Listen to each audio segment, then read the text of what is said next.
दशकों तक मैनेजमेंट की दुनिया में एक होली ग्रेल की तलाश चल रही थी। कंपनी चलाने का वो एक सबसे अच्छा तरीका, एक ऐसा फॉर्मूला जो हर जगह फिट हो जाए, चाहे वो बैंक हो, सॉफ्टवेयर कंपनी हो या फिर कोई अस्पताल। और ये तलाश बहुत स्वाभाविक भी थी। मतलब हर कोई चाहता है कि एक नियम हो जो हमेशा काम करे। लेकिन कमाल की बात यह है कि इसका जवाब किसी फॉर्मूले में नहीं बल्कि एक सवाल में छिपा हुआ था। आज हम इसी कहानी की पड़ताल करने वाले हैं। हमारे पास जो दस्तावेज हैं वे प्रशासन के सिचुएशनल या कंटिंजेंसी सिद्धांतों के बारे में हैं। हाँ, और इन सिद्धांतों ने उस एक सबसे अच्छे तरीके की पूरी खोज को ही पलट कर रख दिया। इनका जो मूल विचार है ना, वो बहुत ही सरल है कि कोई एक सबसे अच्छा तरीका होता ही नहीं। हाँ, सबसे बेहतर तरीका हमेशा हालात पर निर्भर करता है। बिल्कुल। ये विचार असल में सिस्टम्स अप्रोच का अगला कदम था। सिस्टम्स अप्रोच ने हमें ये तो बता दिया कि कोई भी कंपनी एक बंद डिब्बा नहीं है। वो अपने माहौल से लगातार बात करती है, उससे प्रभावित होती है। लेकिन वो बात थोड़ी बड़ी फिलोसॉफिकल थी, है ना? हाँ, बहुत व्यापक थी। सिचुएशनल थ्योरी ने उसे जमीन पर उतारा। उसने कहा, ठीक है, माहौल से रिश्ता है तो चलो ये पता लगाते हैं कि किस तरह के माहौल में किस तरह का सिस्टम काम करता है। तो चलिए उन जासूसों की तरह इन सुराड़ों को जोड़ते हैं जिन्होंने इस पहेली को सुलझाया। और हमारी कहानी शुरू होती है दो शोधकर्ताओं, बर्न्स और स्टॉकर के साथ। हाँ, बर्न्स और स्टॉकर। इन्होंने इंग्लैंड और स्कॉटलैंड की लगभग 20 कंपनियों पर एक स्टडी की, ये देखने के लिए कि माहौल बदलने से मैनेजमेंट का तरीका कैसे बदलता है। और उन्हें जो मिला वो दो बिल्कुल अलग दुनियाओं जैसा था, एक दूसरे के एकदम विपरीत। पहला था मैकेनिस्टिक सिस्टम। हाँ, मैकेनिस्टिक सिस्टम। जैसा नाम से ही लग रहा है, एक मशीन की तरह, एकदम प्रेडिक्टेबल, सख्त नियम, टॉप डाउन हायरार्की। हाँ, फैसले ऊपर से आते हैं और नीचे वाले बस उन्हें फॉलो करते हैं। और ये उन कंपनियों के लिए बेहतरीन था जिनका माहौल एकदम स्थिर था, जहां तकनीक सालों तक नहीं बदलती थी, ग्राहक वही पुरानी चीजें खरीदते थे, सब कुछ घड़ी की सुइयों की तरह चलता था। लेकिन यहाँ एक सवाल उठता है, क्या आज की दुनिया में ऐसा कोई माहौल बचा है? शायद ही। हो सकता है कुछ सरकारी विभागों में या बहुत पारंपरिक मैन्युफैक्चरिंग में। हाँ, लेकिन बर्न्स और स्टॉकर ने इसका उल्टा भी देखा। ऑर्गेनिक सिस्टम, ये एक जीवित प्राणी की तरह था जो अपने माहौल के हिसाब से खुद को ढाल लेता था। मतलब कोई सख्त हायरार्की नहीं, लोग आपस में खुलकर बात करते हैं, सिर्फ अपने बॉस से नहीं। सही। टीमें प्रोजेक्ट के हिसाब से बनती बिगड़ती हैं। यह उन जगहों के लिए था जहां माहौल तेजी से बदल रहा था, नई तकनीक आ रही थी, कंपटीशन बढ़ रहा था, जैसे आज की कोई भी टेक कंपनी। और इस थ्योरी की सबसे खूबसूरत बात यह है कि उन्होंने ये नहीं कहा कि ऑर्गेनिक हमेशा मैकेनिस्टिक से बेहतर है। यही वो क्रांतिकारी सोच थी। बिल्कुल। उन्होंने कहा अगर आपका माहौल स्थिर है और काम प्रिडिक्टेबल है तो मैकेनिस्टिक सिस्टम ज्यादा एफिशिएंट है, क्यों बेवजह रोज रोज बदलाव करने। लेकिन अगर आप एक तूफानी समंदर में हैं तो आपको एक मजबूत जहाज नहीं बल्कि एक फ्लेक्सिबल नाव चाहिए जो लहरों के साथ मुड़ सके। वही ऑर्गेनिक सिस्टम है। ये सुनने में तो एकदम सही लगता है, लेकिन क्या असल दुनिया इतनी सीधी सादी है? मतलब सिर्फ स्थिर और अस्थिर?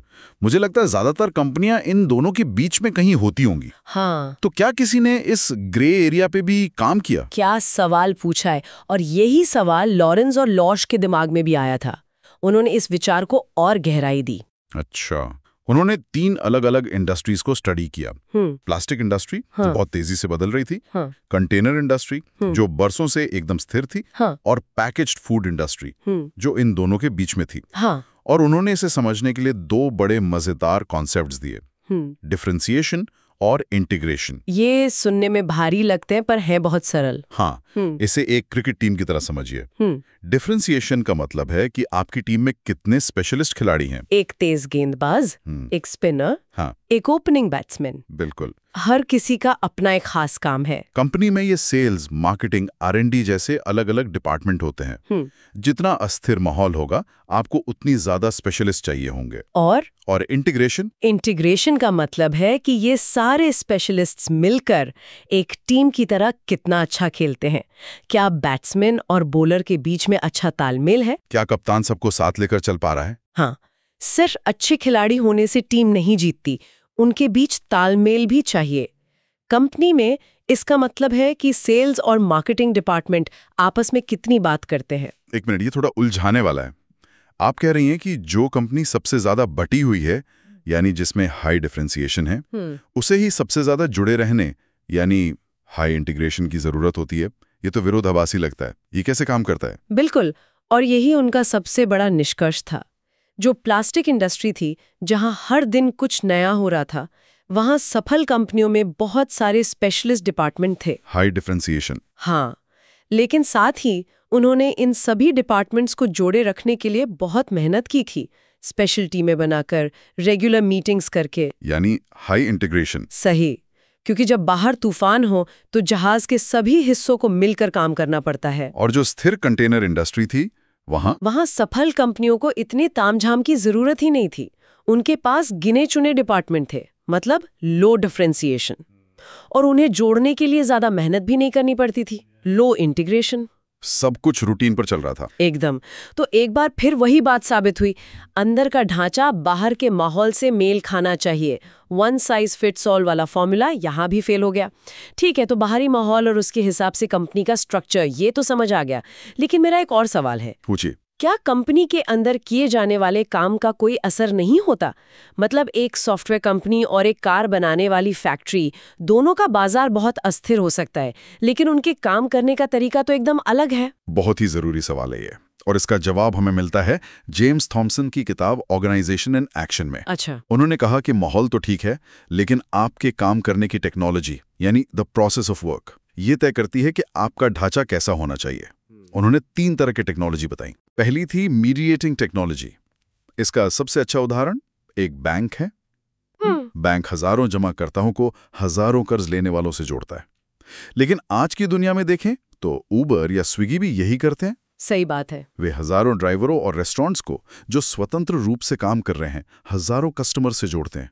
उनका प्लेटफॉर्म ही वो मीडिएटिंग टेक्नोलॉजी है। और यहाँ हर ड्राइवर या रेस्टोरेंट को एक जैसे नियमों का पालन करना होता है। स्टैंडर्डाइजेशन। हाँ। दूसरी थी लॉन्ग लिंक्ड टेक्नोलॉजी। इसका क्लासिक उदाहरण तो कार की असेंबली लाइन है, जहाँ एक के बाद एक काम होता है। पार्ट ए लगने के बाद ही पार्ट बी लगेगा। और इसका मॉडर्न उदाहरण एक सॉफ्टवेयर डिप्लॉयमेंट पाइपलाइन हो सकता है। बिल्कुल। कोडिंग के बाद टेस्टिंग होगी, फिर सिक्योरिटी चेक होगा, और उसके बाद ही वो लाइव हो सकता है। हर स्टेप दूसरे पे निर्भर है। तो यहाँ प्लानिंग और शेड्यूलिंग सबसे जरूरी है। हाँ। और तीसरी, जो सबसे दिलचस्प है, वो है इंटेंसिव टेक्नोलॉजी। तो पहले 2 मॉडल तो बहुत व्यवस्थित हैं, लेकिन उस काम का क्या जहां कोई प्लान ही नहीं हो सकता? जैसे एक अस्पताल का इमरजेंसी रूम। हाँ, जहां हर मरीज एक नई चुनौती है, या एक R&D लैब जहां वैज्ञानिक एक नई खोज करने की कोशिश कर रहे हैं। बिल्कुल। यहाँ अलग अलग विशेषज्ञ, डॉक्टर, नर्स, सर्जन एक साथ मिलकर एक ही समस्या पर काम करते हैं। उन्हें मौके पर ही फैसले लेने होते हैं और एक दूसरे से लगातार बात करनी होती है। हाँ, यहाँ कोई स्टैंडर्ड ऑपरेटिंग प्रोसीजर नहीं होता।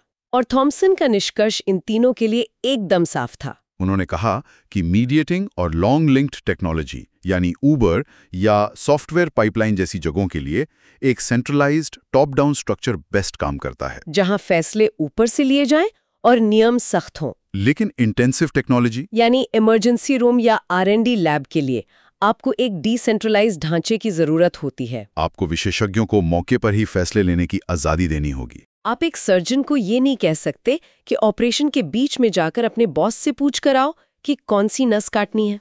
तो ये सारे सिद्धांत बर्न्स और स्टॉकर से लेकर थॉमसन तक पुरानी पारंपरिक ब्यूरोक्रेसी यानी नौकरशाही को चुनौती दे रहे हैं। ये नियम, कायदे, पद, ऐसा लगता है कि ये सब आज की दुनिया के लिए नहीं बने हैं। क्या इसका मतलब यह है कि ब्यूरोक्रेसी का अंत हो गया है? ये सवाल 1970 के दशक में भी लोगों के मन में था। और एल्विन टॉफलर, जो फ्यूचर शॉक जैसी किताबों के लिए मशहूर है, वो एक भविष्यवक्ता की तरह थे। अच्छा।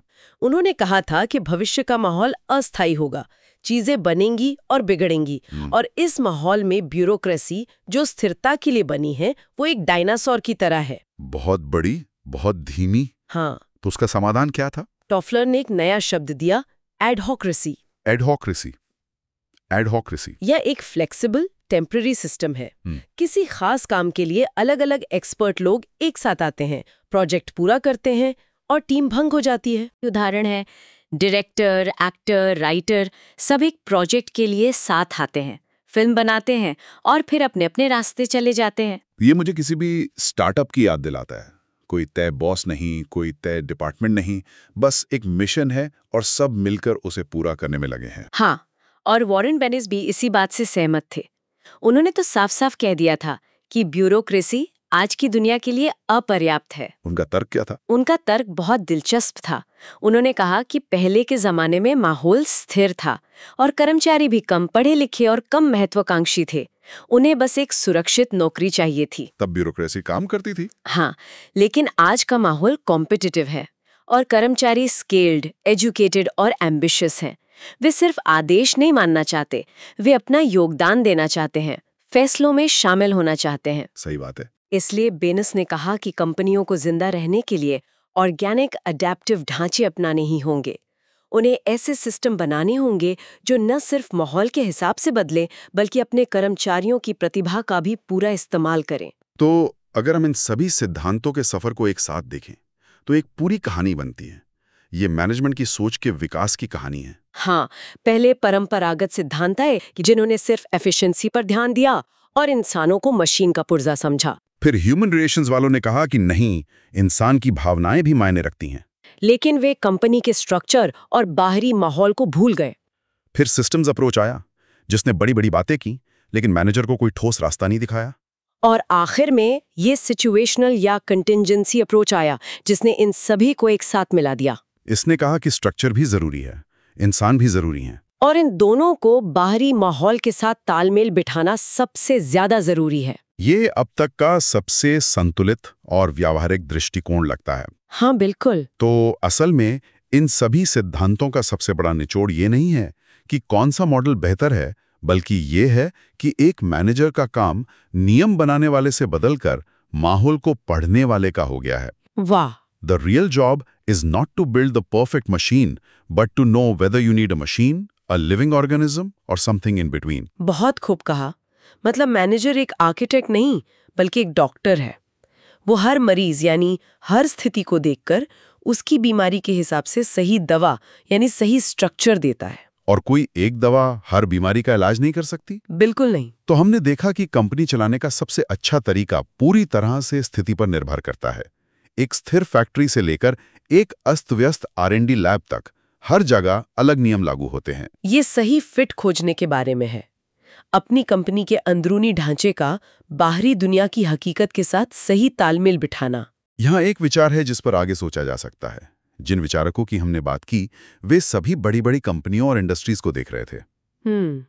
तो सोचने वाला सवाल ये है, क्या ये सिद्धांत सिर्फ पूरी कंपनी पर ही लागू होते हैं या फिर एक छोटी टीम या यहाँ तक कि किसी व्यक्ति की अपनी निजी प्रोडक्टिविटी प्रणाली पर भी? हाँ, क्या किसी के अपने काम को व्यवस्थित करने का सबसे अच्छा तरीका भी इस बात पर निर्भर करता है कि उसका काम स्थिर और नियमित है या जटिल और अप्रत्याशित? मतलब क्या हमें अपने रूटीन कामों के लिए एक मैकेनिस्टिक टू डू लिस्ट चाहिए और किसी नए क्रिएटिव प्रोजेक्ट के लिए एक ऑर्गेनिक माइंड मैप?